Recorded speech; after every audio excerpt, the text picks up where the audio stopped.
quay trở lại với kênh YouTube của mình. Và mình là Lâm đây. Thì hôm nay là buổi chiều, mình mới đi cắt tóc để tối nay như kiểu là đêm giao thừa 30 ấy. Thì thật ra bây giờ đã hơn 11 giờ rồi mà cho mình này. Có gì không? Đây, thử. Đấy, mình quay ra cho em. Đấy, hát karaoke này. Đấy, ngoài đường đầy mới đi. Đấy, nhà nào cũng bật đèn sáng. Đấy, thì chưa có ai ngủ cả. Đấy. Mà giờ mình cũng thế. Ở nhà mình ơi, ra mình đã quên. Đấy, vừa hôm trước các bạn thấy video là cái gì nhỉ? Quên rồi. Ở nhà chống dịch, nhưng mà hôm nay là mình phải về quê để ăn Tết đây. Đấy, đây là hơn 11 giờ. Đây, cúng rồi, nhà mình cúng rồi. Đấy, nhà nào cũng bị cúng à. Đấy, chỗ mình hát karaoke sùm như không có gì. Đấy, thì hôm nay thật ra là mình cũng có bùi nhùi thép ấy, con biết để đốt, nhưng mà đốt thì cái đấy nó cũng hơi bị nguy hiểm, cho nên mình sẽ không đốt nữa. Ok. Đấy, thì chỗ mình chỉ có như vậy thôi. Thì đấy, vừa nãy các bạn sẽ nghe, với các bạn có nghe tiếng pháo đùng đùng không? Pháo cối đấy. Đấy, pháo cối các bạn ạ. Thì khoảng 12 giờ đêm giao thừa mình sẽ xem pháo hoa và quay cho các bạn xem ra. Thì thật ra nói đùa các bạn đấy thôi, chứ quay video như này các bạn tưởng là mình sẽ bắn pháo hoa đúng không? Nhưng thật ra là không bắn. Đấy, tại vì là bắn pháo hoa là mình cũng theo pháp luật là mình là trẻ con mà không được bắn. Nhưng mà bùi nhùi thì nhất định mình sẽ bắn thôi, nhưng mà nên là không bắn, còn nguy hiểm lắm. Các bạn thấy buổi chiều mình vừa đi cắt tóc đẹp, đẹp chị cái tiệm này, đầu cắt móng này. Ok, thế mình cũng quay lên TikTok. Thì các bạn nhớ vào kênh TikTok của mình là Daddy136 và xem nữa. Đấy, các bạn nghe đến chưa? Đấy, đấy là đấy là cái gì nhỉ? Pháo cối đấy. Nhớ quay tạm dừng luôn, nhớ quay. Đấy, pháo cối đấy các bạn ạ. Vừa nãy ở đây vừa ngay cạnh mà mình có bắn pháo hoa đẹp lắm. Bắn một quả. Ok, chán nhỉ. Đấy, vừa nãy mình vừa bắn quả bùi nhùi này, tanh bành. Đấy, nó vẫn cháy luôn này. Bỏng ấy, nóng quá. Đấy, ok. Thì khoảng 12 giờ đêm mình sẽ quay lại xem bây giờ mấy giờ. Mấy giờ? Thì 11 giờ 11 nhá. Bây giờ hiện tại đang thấy chắc 12 rồi. Thì các bạn vừa nãy có thể xem là nó bị ngược đúng không? Tại vì mình quay căn của màn hình cho nên nó bị thế. Còn mình mà quay căn sau thì ui trời, đúng không cần chỉnh. Thì đây, bây hiện tại là rất là lạnh. Nói đùa các bạn thôi, thì thật ra nó cũng bình thường. Nó mát mẻ lắm. Cạo chân trắng và các thứ với cậy chị. Thì các bạn đang thắc mắc là tại sao mình không đi học nữa? Vì là kiểu là mình hôm nay là 30 Tết mà. 30 Tết thì chơi thôi, không nhiều. Thì và các bạn cũng có thể biết gì, quên bố nữa. Ok, các bạn cũng biết là hôm nay 30 Tết. Ok.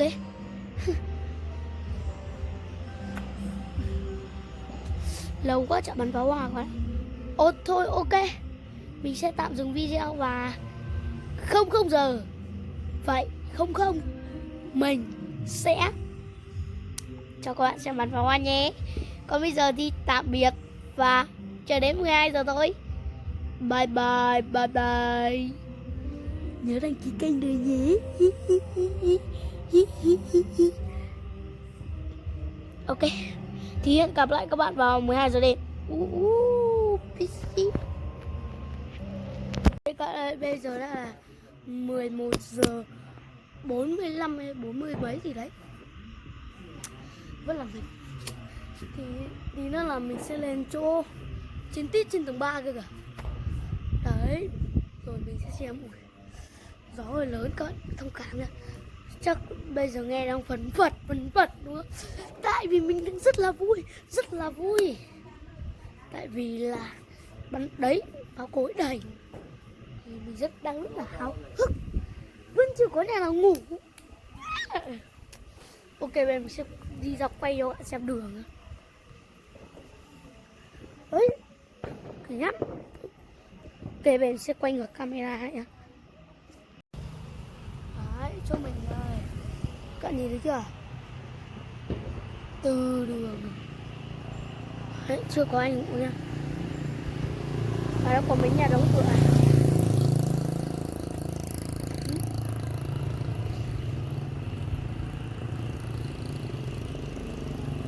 Vẫn chưa có nhà nào ngủ luôn. Đấy, tí là đốt pháo rồi. Ngay cạnh nhà mình ở chỗ này này. Đấy, đây, theo tay vị trí rồi. Đấy, nhưng mà chẳng biết hôm nay. Đấy, đua xe các bạn ạ. Đua xe ấy, cảnh sát bắt. Đấy, toàn vòng cối. À má, đau bụng các bạn. Hello, xin chào các bạn. Bây giờ là đang bắn pháo hoa các bạn. Bây giờ mới là hơn nữa 11 giờ năm mấy rồi. Mà chỗ mình đã bắn pháo hoa ở đây. Rồi. Đấy, con nhìn thấy chưa? Rõ chưa các bạn? Đấy. Năm nay hình như ít hơn năm trước các bạn. Năm 2020 rất là nhiều. Chả thấy năm nay ít hơn hay sao. Cái đấy đẹp. Ok, đây mình cho các bạn xem góc rộng rồi này. Đấy, ngập trời. Cái vườn đấy các bạn, mình thấy các bạn bảo là cái nhà chú này sẽ đốt, nhưng mà năm nay chú chắc chú ấy không đốt được. Đấy, để. Đấy, chú ấy đã đốt rồi. Ui. Đấy thì bố mẹ mình. Ui. Ok nhá, thì các bạn chờ mình một xíu để mình đi gọi bố mẹ mình lên đây. Ok các bạn ơi, thì chắc là 12 giờ tròn rồi đấy. Ok. Happy New Year. Oh.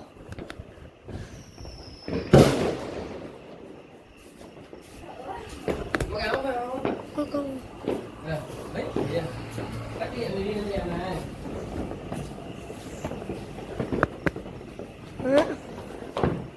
Ồ. Kia kìa.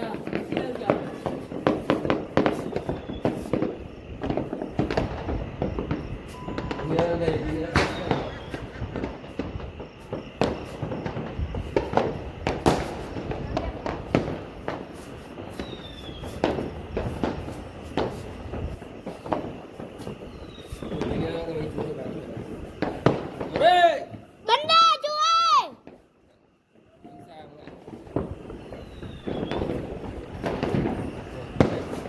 Ok, đây bắn đây.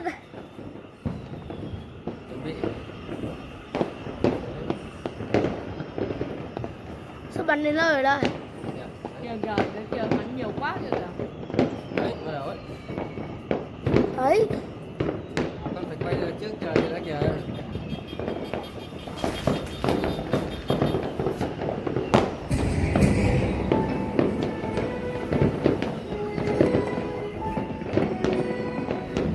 Kìa đằng kia nó nhiều thì không quay.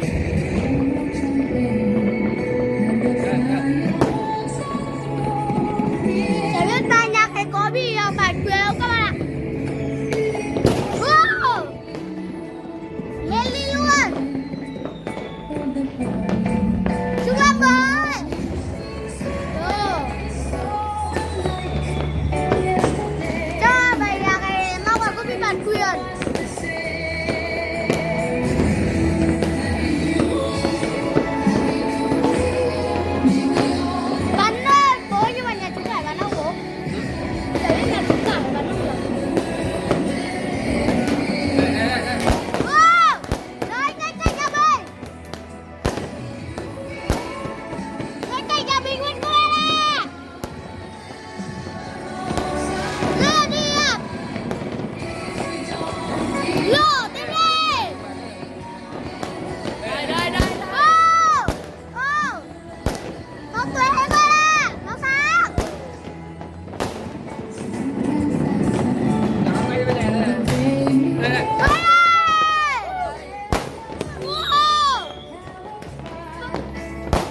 không?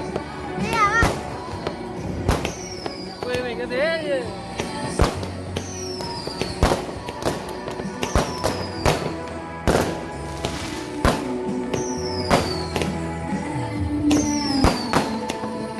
Quay lên trên đó.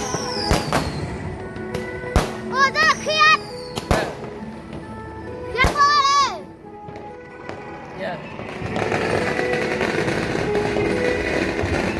Nhạc, nhạc, nhạc.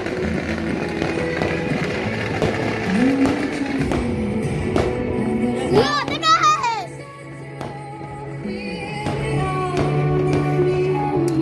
Chả biết dưới cái lỗ đó không ạ? Kia là người à? Hả? Người à? Loa.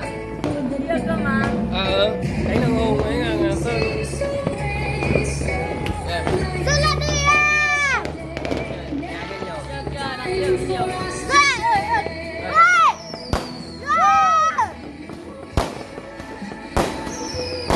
Dừng, gió đang rất là mạnh thế. Cái à. Đây nè. Cho lên vào bên ơi, bị rung rung rồi. Đấy.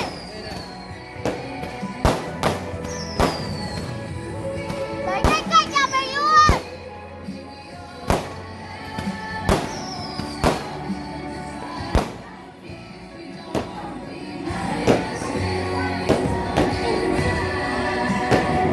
Dạ, tới rồi. Đấy. Chơi nó chả hiểu kiểu gì, chơi báo giáo rất là nhiều đây. Lại đốt thêm vậy. Dạ. Báo này, đây là chả biết có bị bản quyền không? Mong là không bị bản quyền đâu, mình nói đi nói lại rất là nhiều. Để đốt tiếp một người này. Đây, đây, đây, đây. Để mình quay ra xem cho chẳng. Chứ tránh ở đây sẽ đốt luôn ạ.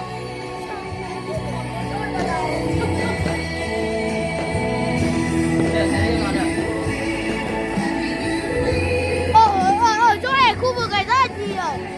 Đây đây đây đây đang đốt coi ạ. Cận cảnh đốt luôn này. Đây. Ô, gió quá.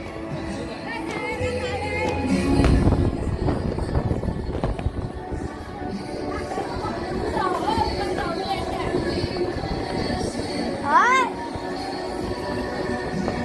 Kia đang kia bắn nhiều rồi. Còn bắn còn đâu. Kia kìa, kia bắn nhiều rồi. Đấy, bên này là nhiều hơn này. Đấy. Kia kìa, quay thằng kia kìa con.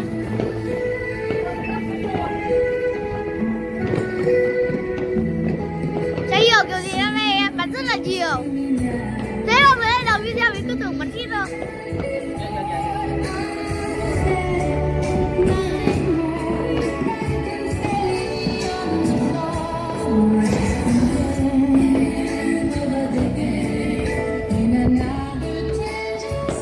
Trẻ con chạy rất là nhiều.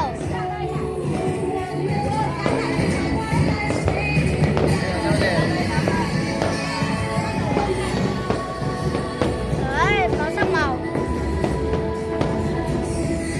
Dạ.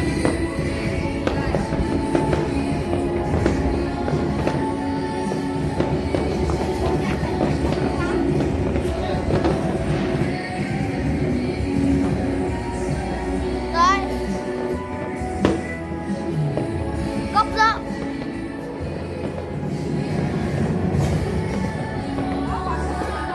Nhà cái thằng này năm nay nó không đốt này, nhưng năm nó đốt nhiều.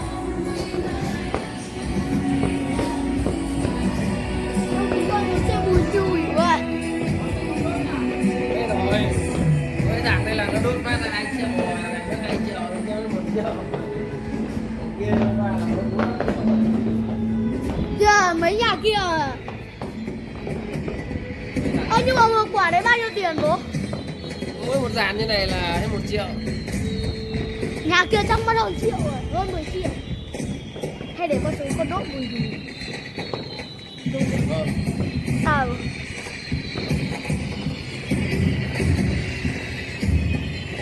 Rồi hết. Happy New Year. Rồi hết rồi cơ. Bên kia đốt rất là nhiều.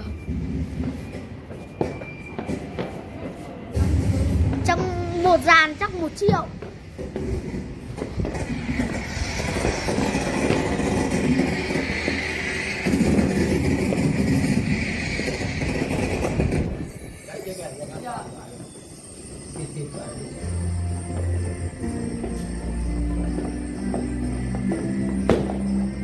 Đây, nhà này nó giờ nó đốt này. Đấy, nhà này cao đấy nhỉ? Tôi trên trong nhà. Trên trong kia nhỉ? Bên phòng các bạn nó muộn lắm.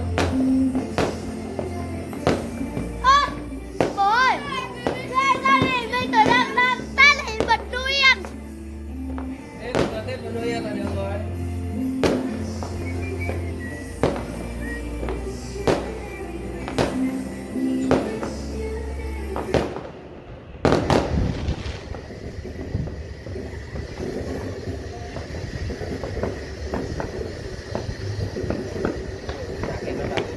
Hai cả liền rồi. Cây trèo kia với cây kìa. Cái nhà kia nó vẫn nhiều. Dạ. 17.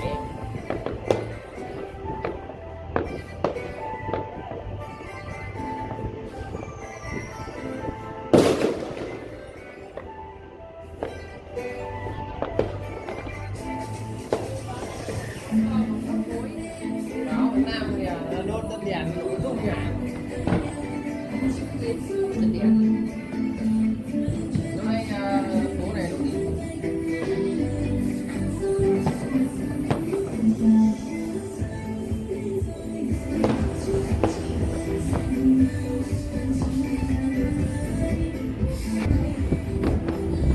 Đây, nhà này giờ mới đốt này. Nhà đấy. Bên ngoài nó nhiều lắm thằng này. Ở đấy giờ nó mới đốt này. Nào. Nó ngoài nhiều mưa trong này. Bùi nhùi con nhá. Bùi nhùi nhá.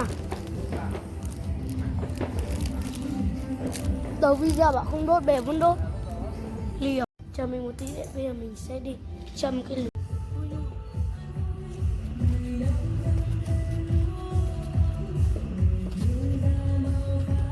Đi ra rộng ra kia mới quay được.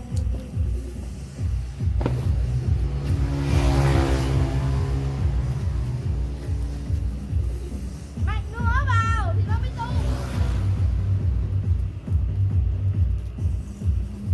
Mạnh nữa. Nữa.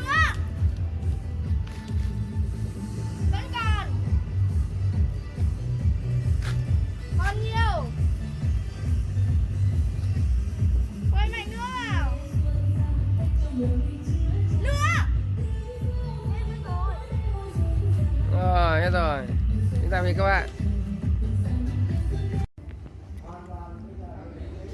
Ok thì hẹn gặp lại các bạn vào ngày mai thì tốt bùi nhùi rồi. Còn một gói thì để hôm nào rảnh thì đố tiếp. Đó. Thì hẹn gặp lại các bạn ở video lần sau nha. Hẹn gặp lại các bạn sáng ngày mai luôn. Bye bye.